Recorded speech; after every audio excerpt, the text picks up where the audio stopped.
시간이에요. 하나님 아버지와 우리 주 예수 그리스도로부터 오는 은혜와 평강이 오늘 모이신 여러분과 함께하기를 주님의 이름으로 축복합니다. 아멘. 주님의 평강과 함께하시기 바랍니다. 감사합니다. 저는 가끔 우리 아이들이 그 말을 안 들을 때마다 제 자신을 돌아보곤 합니다. 제 어렸을 때를 생각하고 나는 어땠지? 학창 시절에 나는 어떤 학생이었지? 이렇게 기억 속에 잠자던 저를 한번 깨워봐요. 그러면 마음 한 구석이 어떻게 돼요? 편안해지. 자, 그래도 우리 애들은 나보다는 잘 크고 있구나. 나보다는 낫네. 라는 생각이 들어요.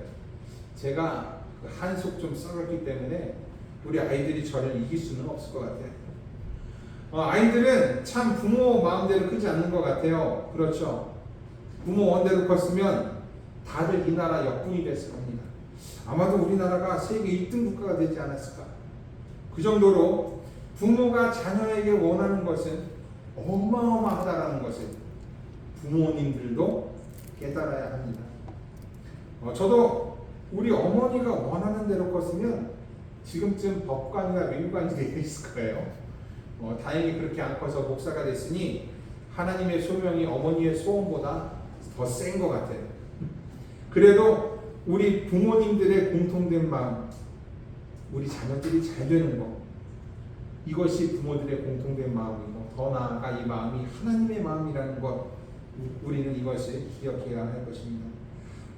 지지난주부터 우리는 계속해서 그 유대인들의 정결례와 그로 발생한 차별에 대해서 말씀을 나누고 있습니다. 다시 말씀드리지만 유대인들은 자신의 신앙의 중심이 되는 정결을 위해서 최선을 다했고 그 최선이 타민족에 대한 구별로 이어졌습니다. 신앙의 열심이 이웃에 대한 벽을 쌓게 한 것이, 그리고 그 벽은 이방에 대한 무지와 멸시, 오해와 차별을 낳게 되었습니다. 그래서 예수께서는 밖에서 사람에게로 들어간 것은 사람을 더럽게 하지 못한다 라고 말씀하세요. 오히려 사람 안에서 나오는 것이 사람을 더럽게 하니까 이를 주의하라 라고 말씀하셨습니다. 그리고 예수께서는 곧바로 두로라는 곳으로 가십니다. 그곳은 갈릴리의 북쪽, 바로 이방인의 지역입니다. 이방과의 접촉, 정결례를 중요시하는 유대인에게 있어서는 이 접촉을 생각만 해도 굉장히 끔찍한 일이 되었을 것이에요. 그러나 예수께서는 이방으로 가셨고 그곳에서 한 여인과 만나십니다. 이 여인에 대해서 복음서는 다음과 같이 설명하고 있어요. 더러운 귀신 들린 어린 딸을 둔 한 여자가 예수의 손을 듣고 곧 와서 그 발 앞에 엎드리니 그 여자는 헬라인이요 수로보니게 족속이라 자기 딸에게서 귀신 쫓아내 주시기를 간구하거늘 이라고 쓰여져 있습니다. 이방 지역에서 만난 여인, 그 여인 역시 그 지역의 사람이었습니다. 수로보니게는 여기 지도 보시면 시리아 지역의 베니게를 가리키는 말로 시리아의 페니키아라고도 합니다. 당시의 베니게는 고대 그리스와 함께 도시국가를 이룬 지중해 연안의 한 나라예요.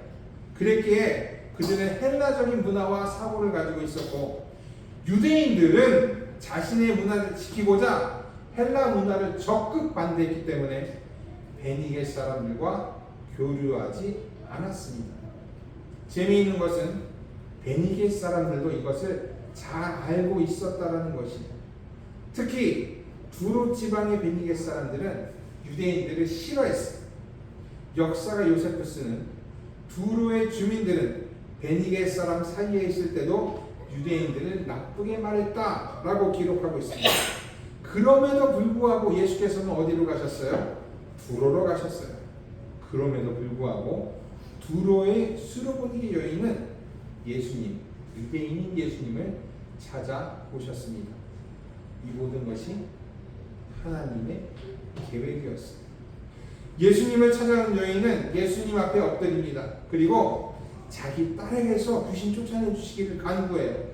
그런데 예수님의 말씀이 의외입니다. 예수님 이렇게 말씀하세요. 자녀로 먼저 배불리 먹게 할지니 자녀의 떡을 취하여 개들에게 던짐이 마땅치 아니하니라.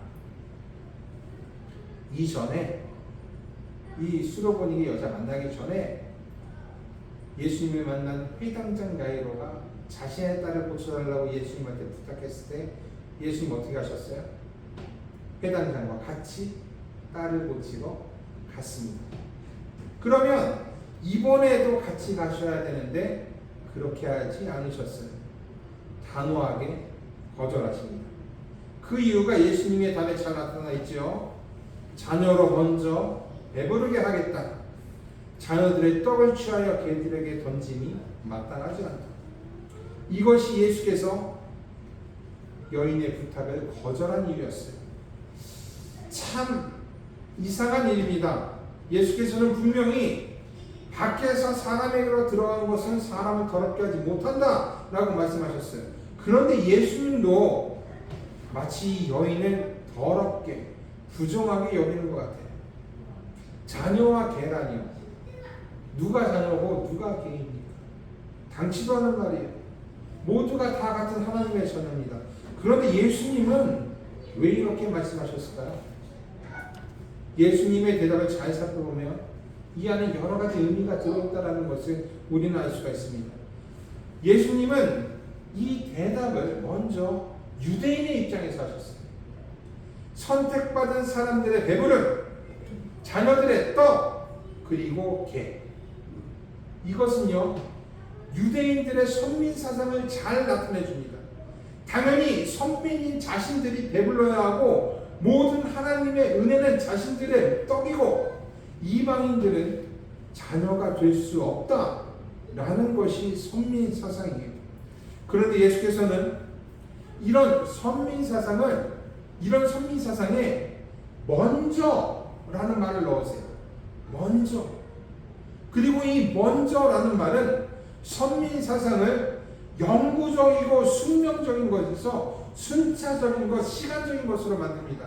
그래서 예수님의 대답에 따라서 유대인들은 먼저 배부름을 얻었을 뿐이에요. 먼저 선택받아서 하나님의 은혜를 입었을 뿐이에요. 그것이 영원한 것은 아니다 라고 예수님은 말씀하십니다. 곧 그 선택이 다른 민족에게도 갈 것이에요. 그들이 개처럼 생각하고 하나님의 자녀로 받아들이지 않았던 이방인들, 그 이방인들이 하나님의 은혜를 받게 될 것입니다. 그리고 이러한 사실은 수로보니게 여인의 대답에서도 확정이 돼요. 28절에 있는 말씀입니다. 주여 올소이다마는 산 아래 개들도 아이들이 먹던 부스러기를 먹나이다. 우리 루터교회니까 루터의 말을 인용해야 되겠죠. 루터는 1525년 사순절 설교에서 이 여인을 완전한 신앙의 모범으로서 소개합니다. 변치 않는 신앙의 모범이고 하나님의 은혜에 대한 신뢰의 모범이라고 말해요. 예수님의 거절에도 불구하고 굳은 신앙을 보였기 때문에 그렇습니다. 그리고 이러한 그녀를 통해 이방인에게도 구원이 흘러 들어가기 시작했어요. 부스러기도 원한다 라는 여인의 말에 예수님이 뭐라고 답하세요? 귀신이 내 딸에게서 나갔느니라 라고 말씀하셨습니다. 그리고 이것은 그리스도로 인한 이방의 첫 구원임은 물론이고 선민 사상이 그동안에 굳건하게 지켜왔던 선민 사상이 깨지는 첫 번째 장면입니다. 이제 하나님의 은혜는 백성의 배부름은 유대인들 것만이 아니게 된 것입니다. 모든 사람이 하나님으로부터 떡을 받을 수 있고 그리스도의 이름을 부르는 모든 사람은 구원을 얻게 될 것입니다.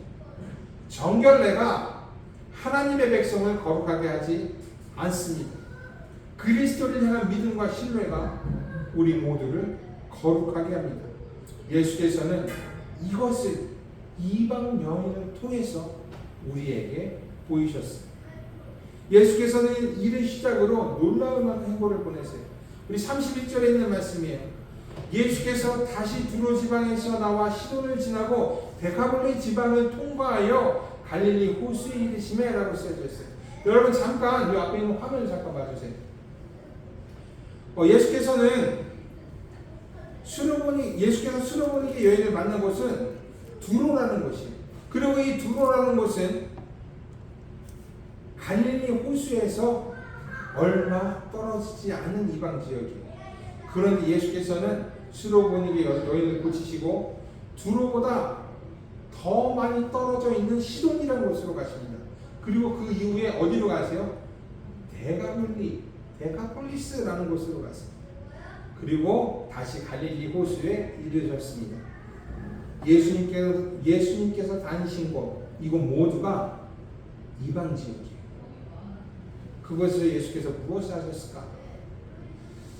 성경에는 쓰여져 있지 않지만 저는 하나님의 은혜, 복음을 전하셨다라고 생각합니다. 그리고 복음을 받아들인 사람 모두는 선택받은 민족이 될 수가 있었을 거예요. 새로운 하나님의 나라가 시작된 것입니다. 율법이 아닌 복음이 다스리는 나라, 유대인만이 선민이 아닌 믿는 자가 선민이 되는 나라, 참 하나님의 나라가 시작이 된 것입니다. 그리고 예수께서는 이를 확정하시기 위해서 갈릴리 호수에서 귀먹고 말 더듬는 자를 고치십니다. 저는 개인적으로 이 장면이 오늘의 복음서의 클라이막스라고 저는 생각해요. 왜냐하면 이 장면은 오늘의 제일 공독이었던 이사야 35장에서 이사야가 여호와의 나라에 일어나는 일을 예언한 것과 같기 때문에 그렇습니다. 이사야 35장 5절로 6절입니다. 그때에 맹인의 눈이 밝을 것이며 못 듣는 자의 귀가 열릴 것이며 저는 자는 사슴과 같이 뛸 것이며 말 못하는 자의 혀는 노래하리니. 이것이 누구를 통해서 이루어졌어요? 그리스도를 통해서 이루어졌어요. 예언대로 여호와의 날이 임한 것입니다. 그러나 이 날은 유대인들이 생각하고 기대했던 그런 여호와의 날이 아니에요. 모두를 위한 여호와의 날, 유대인과 이방을 위한 여호와의 날이 임한 것이에요. 예수께서는 귀먹고 말 더듬는 자를 고치셨던 그곳에서 이 여호와의 날을 선포하셨습니다. 그리고 그곳 갈릴리 호수는 어디에 있는 갈릴리 호수냐면 데카폴리 지방에 있는 갈릴리 호수예요. 그러니까 예수께서 주로 활동하셨던 갈릴리 지역과는 다른 곳이에요.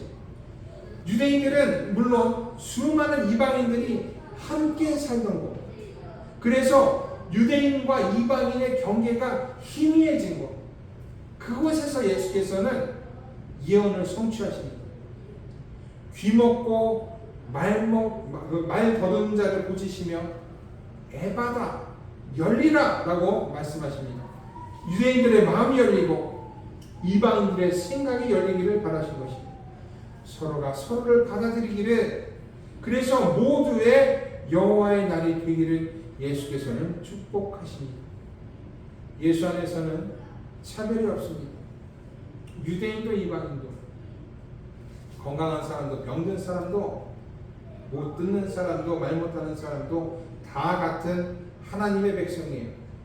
모두가 회복될 것이고 다친 모든 것이 열릴 것입니다. 이것이 참다운 여호와의 날이고 그리스도의 구원인 것이에요. 주께서 이 모든 것을 우리에게 주셨습니다. 그러니 여러분, 우리는 기뻐해야 합니다. 세상의 걱정과 두려움에 우리는 구원의 기쁨을 빼앗겨서는 안 됩니다. 자녀들에게는 세상이 주지 못하는 하늘의 떡, 하나님의 은혜가 있습니다. 그러니 은혜에 감사하고 자녀들에게 늘 이 떡이 임하기를 기도합시다. 이 은혜가 언제나 여러분과 함께하기를, 그리고 우리의 가정에 임하기를 기도합니다. 늘 은혜 가운데서 평안하십시오. 모든 지각에 뛰어난 하나님의 평강이 그리스도 예수 안에서 여러분의 생각과 마음을 지키시기를 원합니다. 우리 잠시 기도하겠습니다.